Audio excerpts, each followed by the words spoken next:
Hello friends, welcome to my channel blog and fun junction. আজকে একটা নতুন blog নিয়ে আপনাদের সামনে চলে এসেছি। আজকে আমি নিয়ে চলে এসেছি আমার মার হাতের বানানো একটা রেসিপি, মাছের চপ। সেই রেসিপিতে আমি ডিটেলসে যেরকম দেখিয়েছি, লাস্টে পুরো রেসিপিটা আমার মা আপনাদের সবাইকে বলে দেবে। দেখতে থাকুন এই ব্লগটা। মিষ্টিটা ঠিক আছে কিনা, কারণ এই পুরটা যদি ভালো করে না হয় লাগবে না খেতে। আমার স্বাদ অনুযায়ী মনে হচ্ছে নুনটা একটু কম হয়েছে, তাই আমি অল্প করে একটু নুন দিয়ে দিচ্ছি।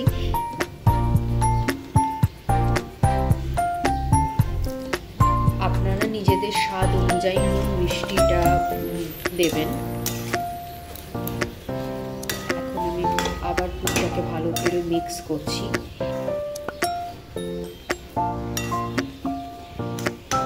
বেসিক্যালি আমি এই মাছগুলোকে আগেই সেদ্ধ করে কাটা ছাড়িয়ে রেখে দিয়েছিলাম।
এরপর ফ্রাই করার পালা। তেলটা নিয়ে নিয়েছি, গরম হতে দেব তেলটা। মোটামুটি তেলটা গরম হয়ে গেছে।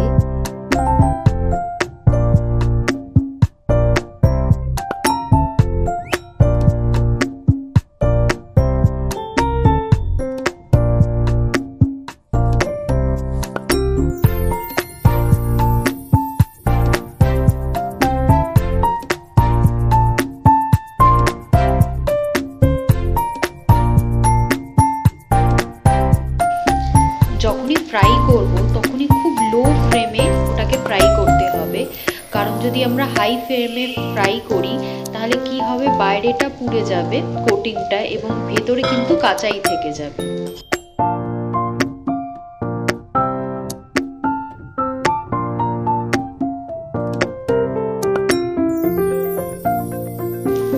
আস্তে আস্তে যখন দেখবো ব্রাউন হয়ে যাচ্ছে জিনিসটা, তখনই বুঝবো যে মোটামুটি ফ্রাইটা হয়ে গেছে। গ্যাসটাকে অফ করে দিয়ে কিছুক্ষণ তেলের ভেতর রেখে দেবো যতটা ফ্রাই হয়, তারপর আস্তে আস্তে তুলে সার্ভ করে মোটামুটি আমাদের চপটা হয়ে গেছে। সার্ভ করে তুলে নিচ্ছি।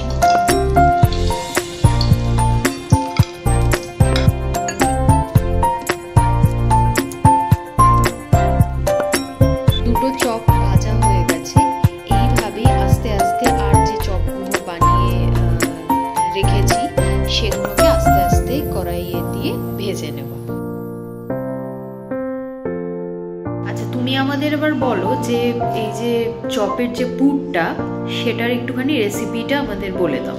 হ্যাঁ, কাতলা মাছের পেটি আর আলু দুটো একসাথে সেদ্ধ করে নিয়েছি। করে ভালো করে কাঁটাগুলো ছাড়িয়ে ফেলে তার ভিতরে ভালো করে চটকে নিয়ে, আলু আর মাছটাকে চটকে নিয়ে প্রথমে পেঁয়াজ কুচি, টমেটো কুচি, তারপর তার সাথে আদা রসুন বাটা দিয়ে এবং মাছটাকে দিয়ে খুব ভালো করে ভেজেছি। তার ভেতর নুন দিয়েছি, মিষ্টি দিয়েছি, কাঁচা লঙ্কা একটু দিয়েছি, দিয়ে খুব ভালো করে জিনিসটাকে ভেজে নিতে হবে। প্রথমে পুর করার আগে ভালো করে ভেজে নিয়ে ওটাকে করেছি। তারপরে আস্তে আস্তে চপের সাইজ করে প্রথমে বিস্কিটের গুঁড়ো একটু লাগিয়ে নিয়েছি, তারপরে ডিমের ভেতর দিয়ে সেটাকে আবার বিস্কিটের গুঁড়ো দিয়ে সেটাকে চপের আকার পরিণত করেছি।